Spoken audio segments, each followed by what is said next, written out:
వాడు వెంటనే క్యాష్ చేసుకున్నాడు అనమాట ట్రంప్, అంతకు మించేలేదు.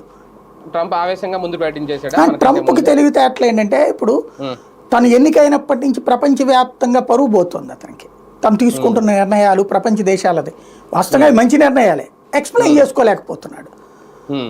అలాంటి సందర్భంలో ఇప్పుడు రష్యా ఉక్రెయిన్ యుద్ధాన్ని ఆపే ప్రయత్నం చేస్తున్నాడు. కానీ మొన్న రష్యా ఉక్రెయిన్ మీద దాడి చేస్తే ఉక్రెయిన్ రష్యా మీద దాడి చేసింది. ఆయన దాన్ని శాంతిదూతగా సెట్ చేద్దాం అనుకున్నప్పుడు జరిగింది. ఇజ్రాయెల్ పాలస్తీనా యుద్ధం కూడా ఒక పక్కన సెట్ చేద్దాం అనుకున్నప్పుడు జరుగుతూనే ఉంది. కనీసం ఇదన్నా నేను ఆపానని చెప్పుకుందాం అంటే, నేను కూడా ఓ నాయకుడిని అని చెప్పుకుందామని అర్జెంటుగా మాట్లాడాడు. అందుకని నెత్తినేసుకున్నాడు అనమాట.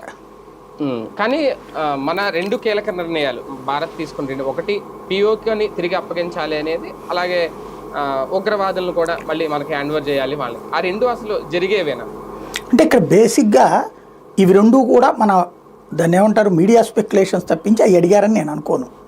అది అడిగినా జరుగుతాయని అడగం మనం. అవి అడిగితే చర్చలు దిగుతామని అనలేదా? జరిగితే ఏది అడిగితే చర్చలు జరుగుతాయని మనం అడిగామని నేను అనుకోను. అది స్పెక్యులేషన్ ఉంటుంది. బేసిక్గా సంథింగ్ ఏదో ఉంటుంది.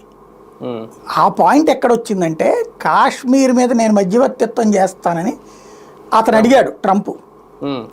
మా జేడీ వాన్స్ వచ్చి మా ట్రంప్ ఎట్టు అడుగుతున్నాడు అయింది అన్నాడు.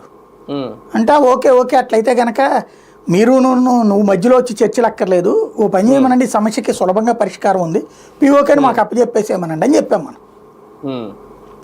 అంటే అది అట్లాగా అంటే వాళ్ళ దగ్గర ఉన్న టెర్రరిస్టులు మాకు అప్పచెప్పంటాం, అట్లాగే ఇది